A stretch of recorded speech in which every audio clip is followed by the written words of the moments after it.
Thank you to Factor for sponsoring this episode. More on this later. Hello, sir. Hey, how are you? Good to see you. Good to see you. What do we have today? So this is my tailor-made F8.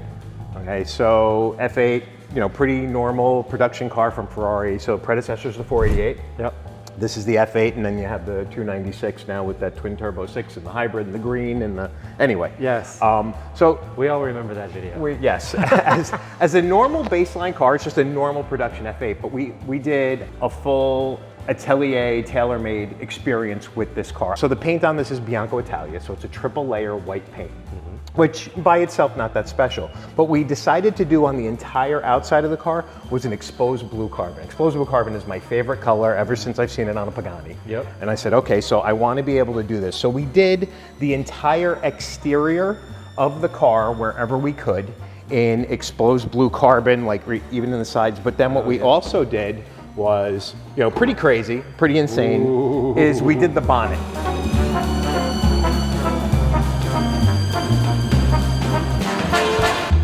Ferrari kicked it back when we were building this car and said, hey, we can't do these in carbon because of the heat, okay? We have to do these in aluminum, and we can only do them in black.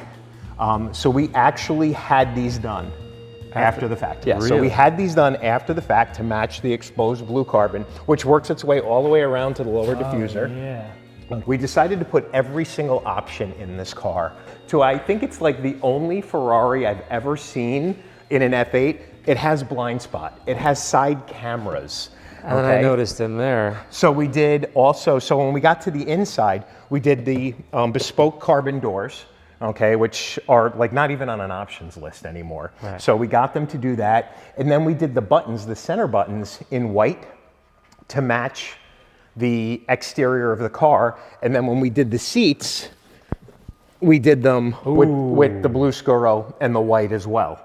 Right, there's tons of like little swirly scratches in it, and there's tons of issues in the paint, but overall it's in good shape for essentially a summer daily driver. All right, so I want to get it all done and then put it away. All right, so we have this one here, Yeah. and now this is your other one, brand new to the fleet.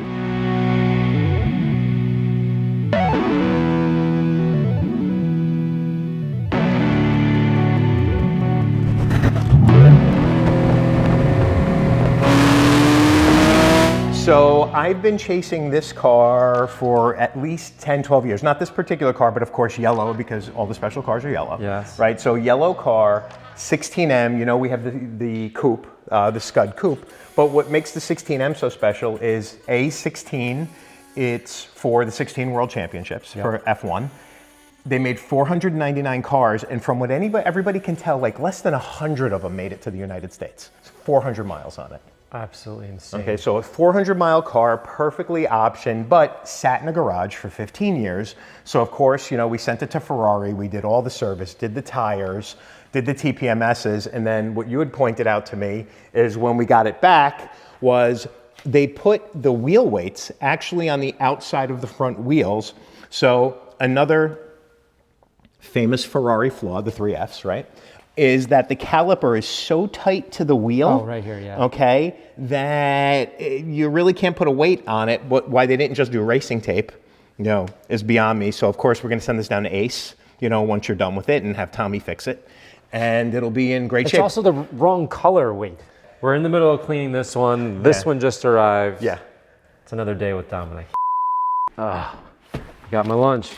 So I just got off a plane from Vegas for the SEMA show, which was awesome, but I didn't have time to go shopping, and I am absolutely exhausted. But when you get home and you have Factor, life is good. Now, if I had to go out right now and go shopping for some food that is really expensive and not that good for you, it doesn't really taste all that good, it's not a good look, especially because I have to polish a Ferrari now that I got home. Today, we're gonna be doing some sun-dried tomato chicken. That's my favorite. After this, fuel up and polish the car. Now, the really cool part about Factor is they have 35 plus options and 45 plus add-ons, including cold pressed juices, protein shakes, and chocolate or peanut butter keto cookies.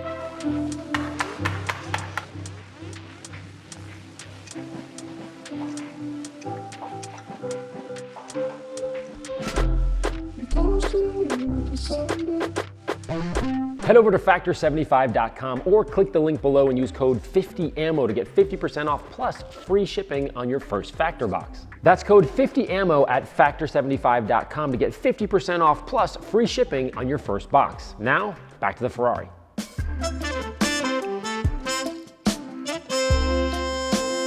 First, get her up in the air and remove the wheels. A clear sign that any car's been driven a lot is dirty calipers, but on carbon ceramic brakes, if they're dirty, that's when you know you've driven a lot or you've been on the racetrack. Typically, carbon ceramic brakes are known for having very light brake dust. So to see even this little bit means that Dominic is enjoying his daily commute for sure. There's definitely a lot going on in here. There's a lot that needs to be cleaned, a lot more than I thought. We're starting to get a little rust here. Is that rust? We're gonna have to lube that bad boy up there. Yeah, it's all dirty up there. Well, I haven't cleaned it up already. I was doing this. Yeah, that one was much easier. Oh, wow. Look at this. That can catch fire. All these rocks. Now check this out. This little wing here, this little piece, if you come all the way back, take the camera and shoot this direction, I'll switch with you. Look how much this sticks out. See how much that sticks out of the car? Right behind where the front tire is.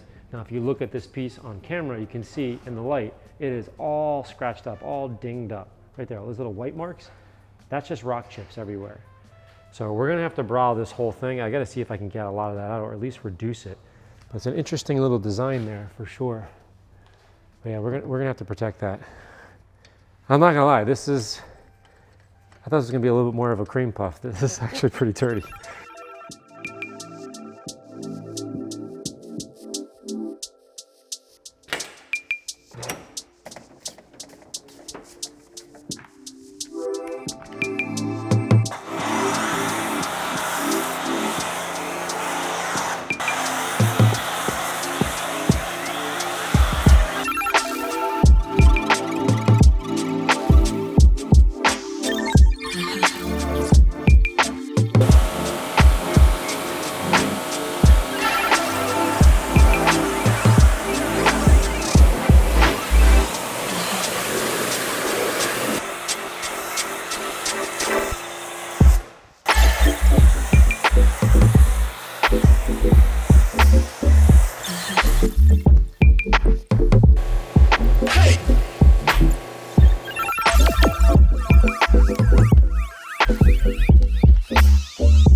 After a healthy wash, always dry with a super soft drying towel and paint lubricant to avoid installing love marks or scratches while drying your paint. To do this, first wet a microfiber towel and wring it out so it's damp. Damp microfiber towels absorb water, dry ones don't. Then spray a few squirts of hydrate onto a damp towel and then wipe the paint. This is not only going to help the paint dry faster and leave behind protection, but it will also lubricate the towel and the paint to avoid the rub marks or the wipe marks during the drying process. Always find more dirt when you use compressed air.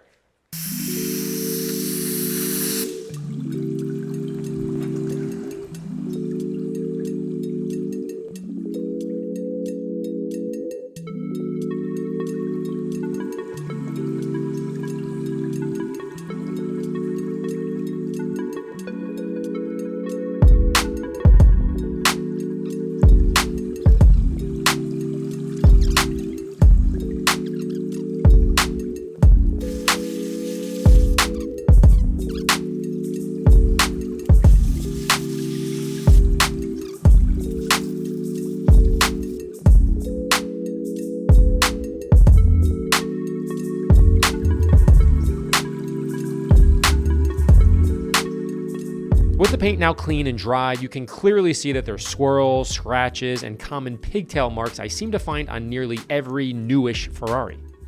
For the lower lip, I'm going to be using a 3-inch pneumatic, and for the larger areas, the ammo 21mm with a sheer wool pad and or a waffle foam pad. I have to decide based on what the paint is telling me on different areas.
After the calipers, I also polished the lug bolts for a consistent shine when I installed them back on the car, then coated the calipers, the brake ducts, and the wheels as well.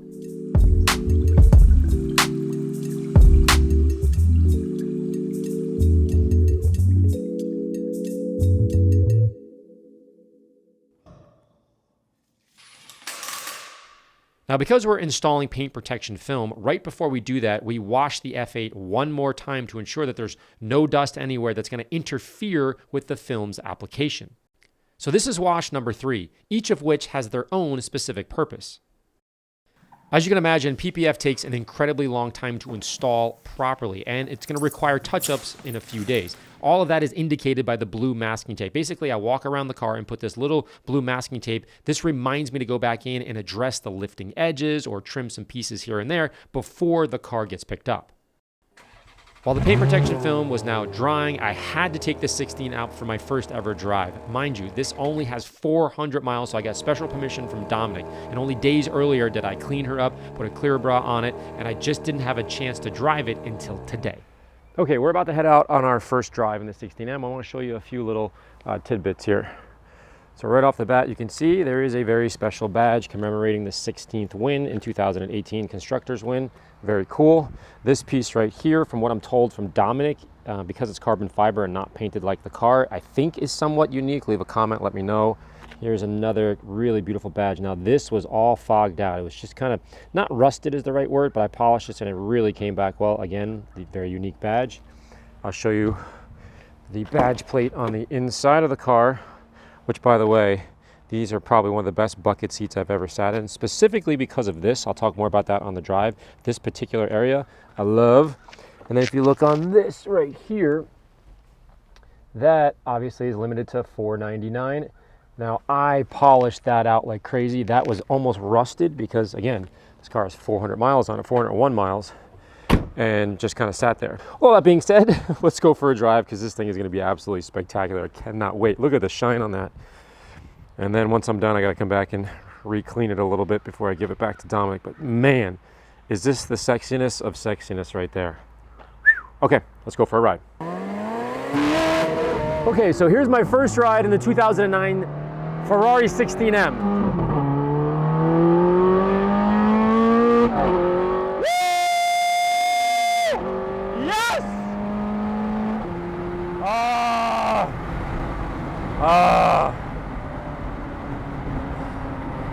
Now, I'm privileged to be able to drive a lot of cars, and I get excited about a lot of cars, but for whatever reason, I'm not the biggest Ferrari guy in the world.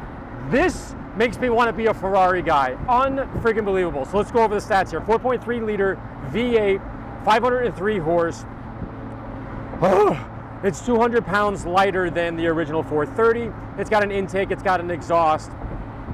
313,000-ish when brand new, right, sticker price. This one sold for $629,000 on Bring a Trailer. And I was like, why the heck would that ever sell?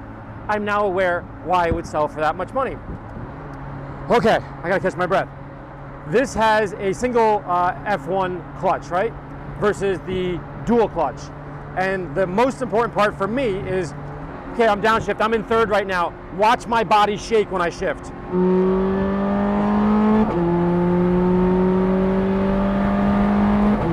Do you feel that? That's insane. That's the single clutch. We got to get off here before my blood pressure goes through the roof.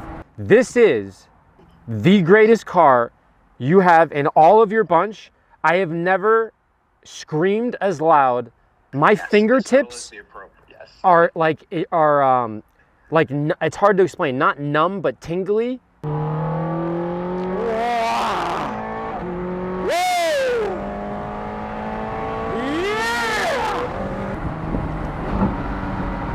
That kick is so intoxicating, so exhilarating, it makes me want to buy a Ferrari. Now back to the F8 with its PPF curing, I focused on the interior. All right, when you first look at this door, it looks like any other door that's not necessarily dirty, but if you change your angle just slightly, you can see that there's grease marks everywhere, arm mark here. And the reason you can't see it is because it's black. Now, if this was tan, you'd probably see some of those marks. Does that mean that you shouldn't clean it? That's where it kind of comes into play here, where black sort of hides things, where silver on paint hides things, but it still exists. So we're gonna coat it with lather right now, agitate it, and then wipe it off, and you're gonna see a different type of leather shine.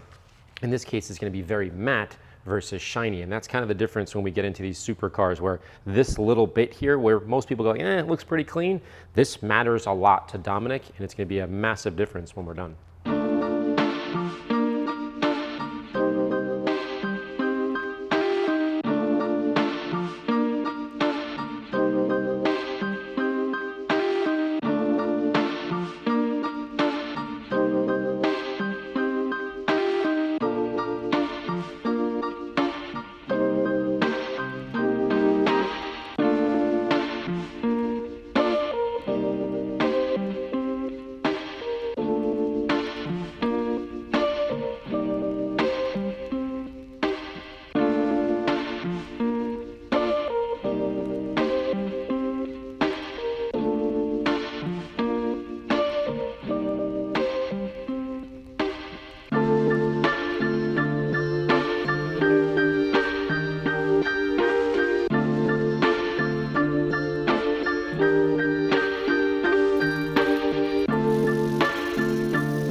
After my final vacuum, I added a new formula I've been playing with, which is a hydrophobic fabric protectant that keeps your cloth, carpet, and Alcantara cleaner longer.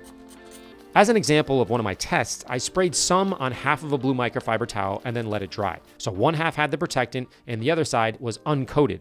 A few hours later, I dripped a few dots of water on the protected side and a few dots of water on the untreated side. Now, clearly you can see a massive difference. One side penetrated and the other side didn't. I'm still playing with the formula, but this is really a great way to give yourself some extra time to clean up that unfortunate spill without having it penetrate and immediately stain the fabric. After cleaning and protecting the interior, I then coated the PPF to make it super smooth to the touch and to make cleaning in the future much easier. Without putting a coating on top of PPF, it actually feels a bit on the grippy side, which again makes sense because it's made of a clear type of polyurethane. But if you put the coating on top of it, it feels like glossy paint again, which is what everybody wants. All right, guys, I'm done with the F8. Looks absolutely spectacular. As you know, yesterday I drove the 16M, blew my mind. Unbelievable vehicle. Now I'm gonna drive the F8 and compare them back to back. Okay, so let's go for a little ride in the F8 Tributo. Now, superficially, right off the bat, this is 12 years newer than the 16M, and you can see it in the interior. It's quite comfy. You could kind of livable. You can drive this every single day. It's fantastic. Now, in terms of the engine, this is a 3.9 liter versus a 4.3 liter, but the big change is this is a twin turbo, unlike the 16M. Now, the thing about the twin turbo is I downshift right now. You can kind of hear it. You step on the gas, lightning fast, incredibly fast, 710 horsepower. It's beautiful, it's wonderful, it's livable, but it just doesn't have, in my opinion, the same type of feeling as the 16M with that sound, that emotion. This is a very, what I've heard the term, sanitized version, and it feels like most cars, not just Ferrari, Porsche, Lamborghini, and so on, they seem to be moving in this direction. Is it the right direction? Maybe for livability, maybe for drivability, maybe for speed. Actually, not maybe for speed. Definitely for speed. But the question is, to me, do I need to go faster? When is terminal velocity actually reached?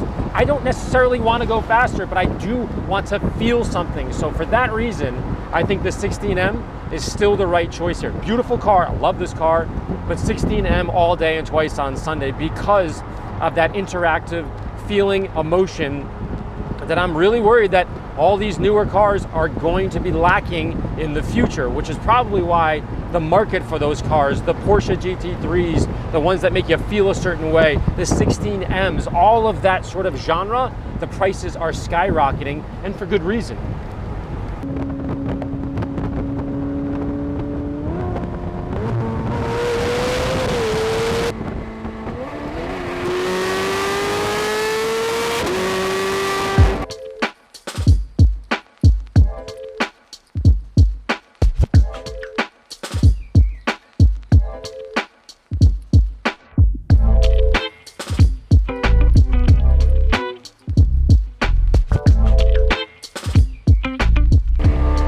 Well, guys, there you have it. Both cars are spectacular, but the 16M is the clear winner.